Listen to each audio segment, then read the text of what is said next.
देखिएगा इधर अंकित मूल्य पर 20% छूट। अंकित मूल्य हम मान लेते हैं अंकित मूल्य 100 रुपया है। अंकित मूल्य बता दिए हैं, सामान का दाम जितना रखा जाता है। ध्यान दीजिएगा अंकित मूल्य 100 रुपया है तो 20% छोड़िएगा, 80 में बेचिएगा ना आप, 80 में आप बेचिएगा, लेकिन बेचते हैं कितना पर, लेकिन जो है आप 20% छूट पर 60% लाभ कमा रहे हैं, तो 60% लाभ कमाइएगा तो 160% पर बेचिएगा। अंकित मूल्य हम 100 रुपया मान लिए हैं, इस पर 20 रुपया छोड़िएगा तो 80 में बेचिएगा। 80 में बेचने पर आपको 60% का लाभ हो रहा है, तो 60% लाभ का मतलब आप 160% पर बेच रहे हैं।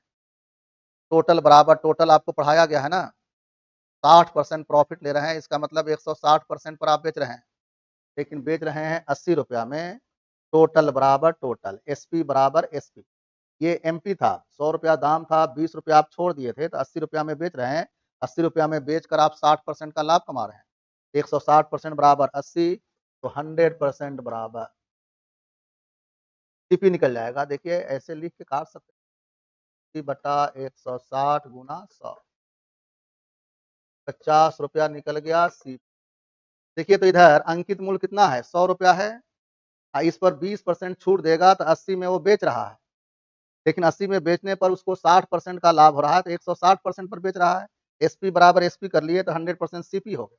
यदि छूट को 5% बढ़ा दिया जाए तो लाभ प्रतिशत क्या होगा।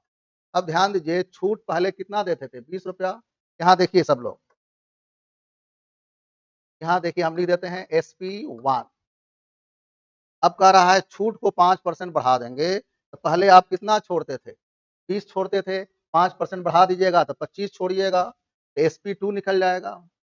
इसलिए SP2 बराबर 100 माइनस 25, यानी 75 में आप बेच रहे हैं। तो 50 का सामान 75 में आप बेच रहे हैं। देखिए 50 का आपका खरीदा हुआ है, अब 75 में बेच रहे हैं, तो प्रॉफिट कितना हो जाएगा, प्रॉफिट हो जाएगा, सब बात हम लिख देते हैं, 75 माइनस 50, 25 रुपया प्रॉफिट होगा आपको। 50 का सामान 75 में बेचेंगे तो 25 रुपया प्रॉफिट है। तो प्रॉफिट परसेंट क्या होगा, एक एक बात लिख देते हैं। तो 25 का प्रॉफिट हो गया किस पर, 50 पर, 25/50 गुना 100, 50% प्रॉफिट।